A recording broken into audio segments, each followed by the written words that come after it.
Bom dia a todas, bom dia a todos. É um prazer estar aqui com vocês novamente. Hoje nós entramos na nossa terceira semana de aula e no nosso segundo módulo. A primeira semana foi uma semana de apresentação, a segunda semana foi um módulo curtíssimo, Matrizes da Poesia Moderna. E hoje nós começamos um módulo que se estenderá por esta semana e a semana que vem, Matrizes da Prosa Moderna. Imagino que vocês tenham lido os arquivos que eu mandei para vocês com a abertura e 2 episódios do Decameron, de Boccaccio. E gostaria de dizer, em primeiro lugar, que gostaria que vocês soubessem que não passou desapercebido por mim o fato de que essa é uma leitura muito tocante, particularmente no momento em que nós estamos. O Decameron de Boccaccio, como vocês leram, vocês já perceberam, ele se situa, né, na peste negra.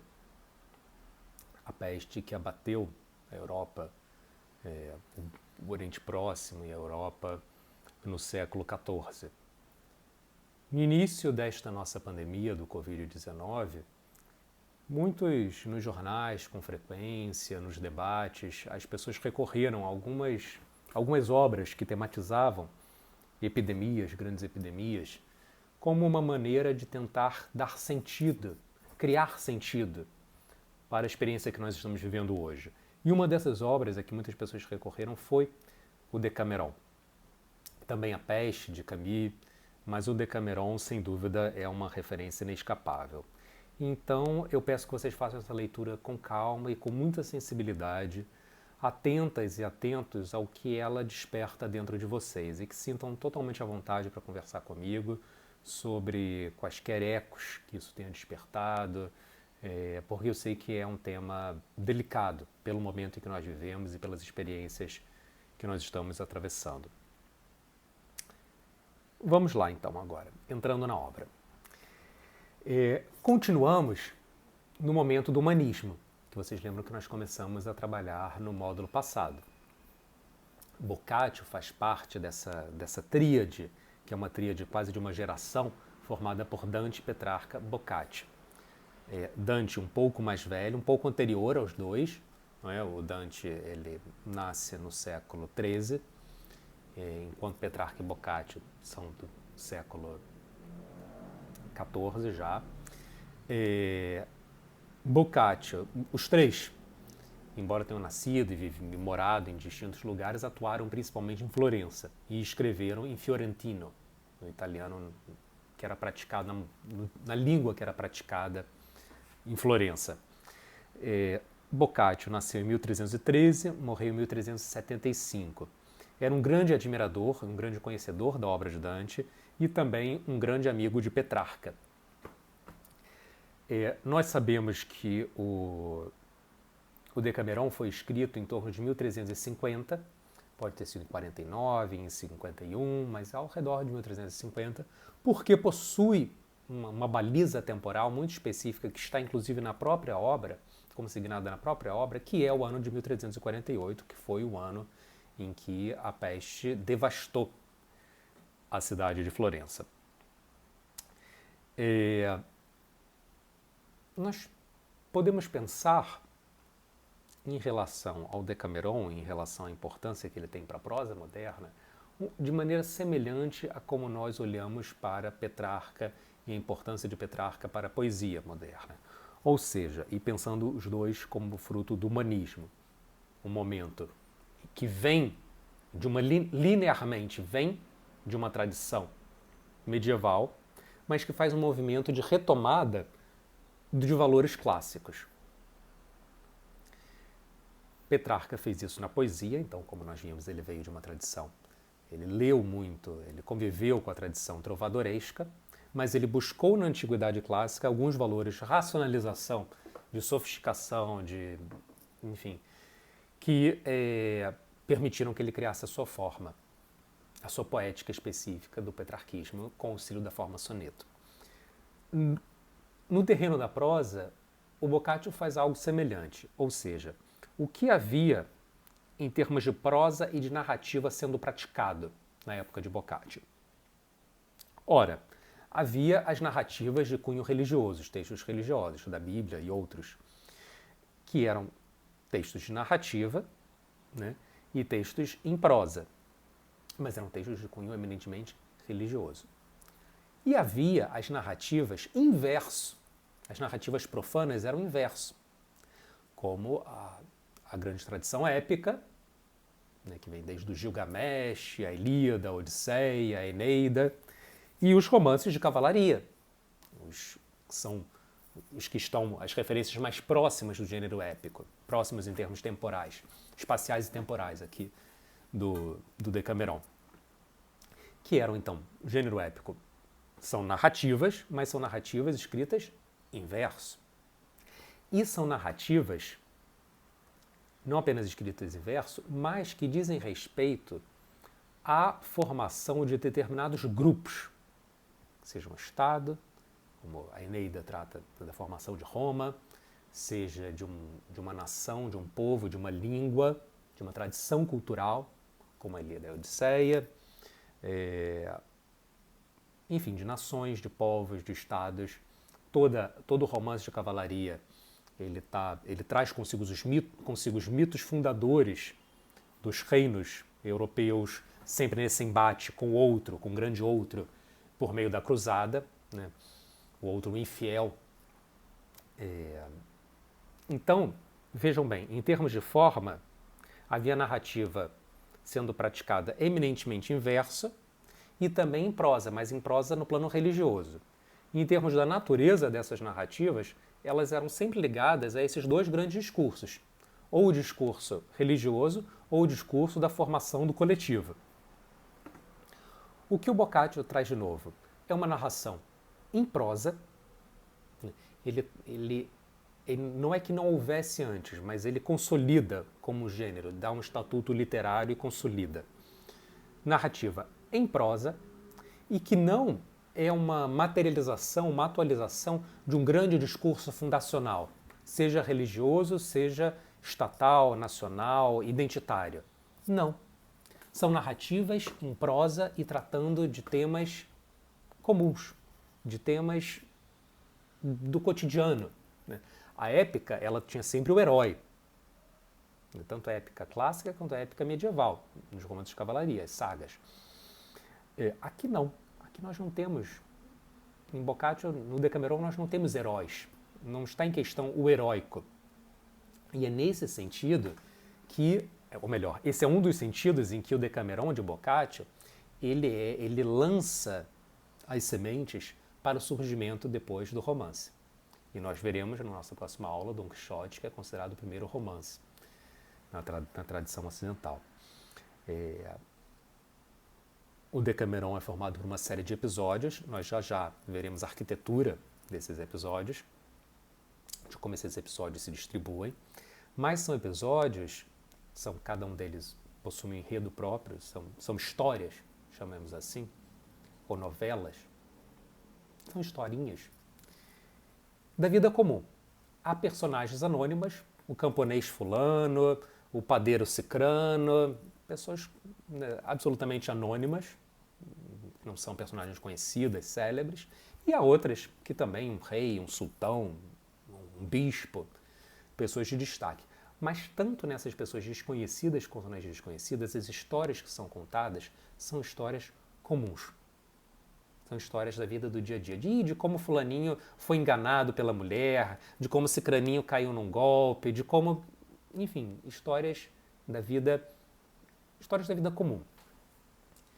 E, novamente, volto a frisar, lançando as sementes daquilo que seria o drama, serão as histórias de caráter eminentemente pequeno burguês do romance. Sem nada de heróico, não é esse comprometimento do heróico. Esses episódios narrados no Decameron, alguns deles são muito próximos ao tempo da narração, ao tempo em que as vozes narrativas contam aquelas histórias. E outros são afastados no tempo, são de tempos distantes, décadas antes ou séculos antes, tempos que se perdem. Né? E são episódios muito variados, são histórias muito variadas. Algumas têm um caráter mais moralizante, outras nem um pouco. Há inclusive histórias satíricas e histórias picantes. O principal comprometimento dessas histórias, ou seja, não é que seja o principal comprometimento, mas o Decameron, ele traz uma narração que tem um comprometimento com o entretenimento. É para o gozo do ouvinte, é para o gozo do leitor. Então é claro que não é só entretenimento, literatura jamais é só entretenimento, ela traz todo um corpo de conhecimentos dentro de si, mas é uma das funções dela, que o Decameron traz. O Decameron institui na tradição literária. Vamos lá agora então falar do que eu chamei de arquitetura do texto. Como vocês devem ter percebido, lendo tanto a abertura quanto os 2 episódios que eu mandei para vocês, há uma grande... essas narrativas todas, esses episódios, essas novelas, elas nos são apresentadas dentro de uma moldura. Não são narrativas que são lançadas para o leitor ou para o ouvinte de maneira descontextualizada. Todas elas estão enfeixadas dentro de uma moldura narrativa. Uma moldura que visa criar uma espécie de pacto de verossimilhança.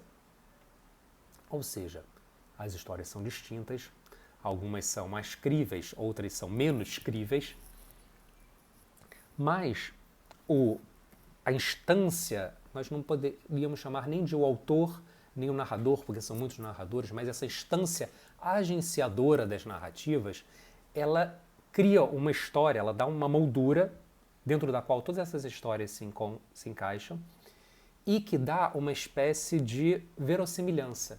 Ele dá dados precisos sobre a narração para nos convencer da verossimilhança da narrativa. Vamos ver como isso acontece? Vamos lá então. Podem abrir o arquivo Decameron Abertura. Como eu falei, em 1348 a peste se instalou de maneira devastadora em Florença. Na página 11, ele começa falando sobre os horrores da peste. Quero ouvir depois o que vocês pensam sobre isso, principalmente comparando com o momento atual. Fala inclusive sobre o descaso das autoridades, como elas lidaram nesse momento. E diz, página 11, último parágrafo. As páginas, eu me refiro às páginas do PDF, não do livro que foi digitalizado. A mim mesmo desgosta-me o ato de tanto me revolver em miséria tanta. Querendo, contudo, nesse instante, deixar de lado a parte dessas misérias que, com decoro, posso abandonar, afirmo que, nestes termos, a nossa cidade estava quase vazia de moradores. Aí entra a parte que nos interessa. Isso sucedeu, como ouvi depois de pessoa merecedora de fé, que na venerável igreja de Santa Maria Novella, em dia de terça-feira, na parte da manhã, acharam-se 7 jovens mulheres. Quase ninguém mais estava no templo. Tinham elas terminado de ouvir, vestidas com roupas lúgubres, como era indicado para aqueles tempos, os ofícios religiosos. Estavam todas ligadas umas às outras, seja por amizade, seja por vizinhança ou por parentesco. Nenhuma delas passara o 28º ano de idade, nem era menor de 18. Eram todas bem comportadas e de sangue nobre, bonitas de formas, de costumes prendados e de comportamento honesto. Então vejam como esse macronarrador, que narra na primeira pessoa, ele diz que está contando, ele nos dá dados muito específicos. Estamos no tempo e no espaço. Uma terça-feira do ano de 1348, na igreja de manhã, na igreja de Santa Maria Novella, em Florença. Ele está criando um pacto. Olha, leitor, o que eu estou contando é verossímil, porque veja como são específicos, como tem evidências da narração. Estão essas 7 moças.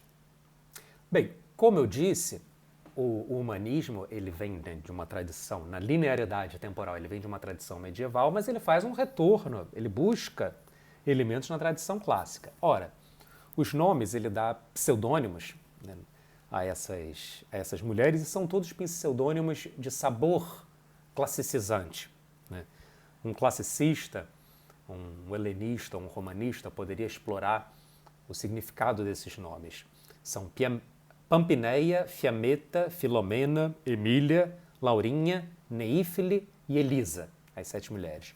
O único que eu conheço especificamente, a origem do nome é Fiametta, que é uma pequena fiamma. Fiamma é flama, é uma chama, então é uma pequena chama de fogo. E não é à toa que essa será a voz narrativa que traz as histórias mais picantes, né? Mais fogosas. Então essas 7 moças de boas famílias, lembrando sempre que estamos num ambiente de corte, um ambiente de elite, né? A Pampineia dá uma ideia. Ela diz, olha, Florença está devastada, ficar na cidade é muito perigoso durante a epidemia. O que vocês acham de nós nos retirarmos da cidade? E de nós irmos para o campo, para uma vila. Vila com 2 L's em italiano não é a mesma coisa que uma vila com L em português. Vila pra gente é aquela ruazinha fechada, com casinhas dos lados. Vila em italiano com 2 L's não, é uma casa de campo. Não é uma fazenda, um sítio, não é uma propriedade rural, porque nada é produzido lá, é simplesmente uma casa de campo para recreio, né, para férias. E elas dizem, vamos para uma vila fora da cidade, lá nós estaremos mais seguras, mais a salvo da epidemia. As outras 6 topam, né? Mas, um pouco mais adiante, elas dizem que seria importante levar homens, para que não ficassem sozinhas, porque elas precisam da direção de um homem. Aqui, evidentemente, a nossa sensibilidade, a nossa percepção do século XXI detecta imediatamente o sexismo da época, né, no discurso dela. Embora haja momentos ao longo da obra em que isso é muito questionado, né. E elas resolvem chamar, nesse momento, quando elas pensam, precisaríamos de homens também para nos orientar, nos guiar nesse nosso retiro para a casa de campo, entram 3 homens na igreja. São eles, e aí vamos para a página 16, Pânfilo, Filóstrato e Dioneia. Eles também homens de boas famílias, honestos, nobres, muito educados. Elas propõem e eles aceitam. E assim, no dia seguinte, partem os 10 para essa vila. É curioso porque há logo em seguida, há um processo, a nomeação dos criados que os serviam. É interessante porque eles são nomeados aqui, mas há um processo de invisibilização deles. Porque os 10 nobres estão sozinhos na casa de campo. Só que esses sozinhos são servidos por muita gente, né? Que são esses criados, aparecem os nomes deles logo adiante, na página 19, Parmeno, Cirisco, Tíndaro, Licisca, Mísia, Quimera, Estratília. Bem, então temos esses 10 nobres recolhidos na vila durante um período de 10 dias, certo? Eles chegam, se instalam, passeiam, comem. Depois do almoço, a Pampineia, novamente, diz o seguinte, logo depois do almoço. Estou na página 20 do PDF. Como estão vendo vocês, o sol está a pino e o calor é intenso. Apenas se escuta o cantar das cigarras trepadas nas oliveiras. Seria, assim, uma tolice, certamente, que a gente fosse agora a alguma parte. É delicioso ficar aqui, à sombra. Aí estão, como vocês podem ver, tabuleiros de xadrez. Cada um pode alegrar-se conforme o que mais prazer lhe cause ao espírito. Entretanto, se nisto se quisesse acompanhar meu pensamento, passaríamos esta parte quente do dia tecendo narrativas. O jogo estaria vedado, pois, no jogo, o espírito de um parceiro é forçado a perturbar-se, sem alegria para o outro nem para quem está assistindo. Seriam narrados episódios, o que pode trazer prazer a todo o grupo que ouve enquanto narra. Antes que cada um de nós termine a própria narrativa, o sol já se terá escondido e o calor amainado. E então poderemos ir buscar diversão onde acharmos melhor. Por isso, se é do agrado de vocês, façamos o que digo. mas, de qualquer modo, estou pronto a seguir a preferência que vocês indicarem. E, não lhes agradando, cada um faça o que mais lhe agrade até que a noite caia. Então, gente, vejam só quantos pactos essa moldura narrativa do Decameron estabelece. Essas personagens saem da cidade para sobreviver. Há peste, então elas saem a uma busca de uma sobrevivência. Há um movimento de um exílio da cidade. Um fugere urbis. Ou fugere urbem, meu latim está enferrujado. Lá, elas contam histórias também para passar o tempo, para preencher esse tempo e para atravessá-lo de uma maneira mais saudável. Então, a literatura, o narrar, ele é uma ferramenta para essas personagens, a narrativa é uma ferramenta terapêutica, uma ferramenta de salvação, é uma ferramenta catártica, né? Eles narram para poder atravessar esse tempo de exílio buscando a sobrevivência. É o narrar que lhes permitirá, em última instância, viver. Então percebam, aí nós chegamos ao nome da obra, o Decameron. Deca, 10, remera, dias, em grego, as duas palavras de origem grega, os 10 dias. A obra, o Decameron, ele é composto por 100 episódios, porque a cada tarde desses 10 dias, cada uma das personagens contará uma história. Então, a cada jornada, serão 10 histórias, uma contada por cada um. Ao longo de 10 dias, 100 histórias, 100 novelas, 100 episódios. A cada tarde que eles se reúnem para contar essas narrativas, é escolhido um rei ou rainha daquele dia. A Pampineia fez uma coroa de louros, novamente, buscando um elemento da antiguidade, uma coroa de louros com que ela cinge o rei ou rainha daquele dia, que será o presidente da sessão, aquele que presidirá a sessão, e que escolherá o tema. Ele lançará, hoje contaremos histórias sobre tal assunto. Das 10 jornadas, 7 são temáticas e 3 são de temas livres. Cada um conta, né, uma história sobre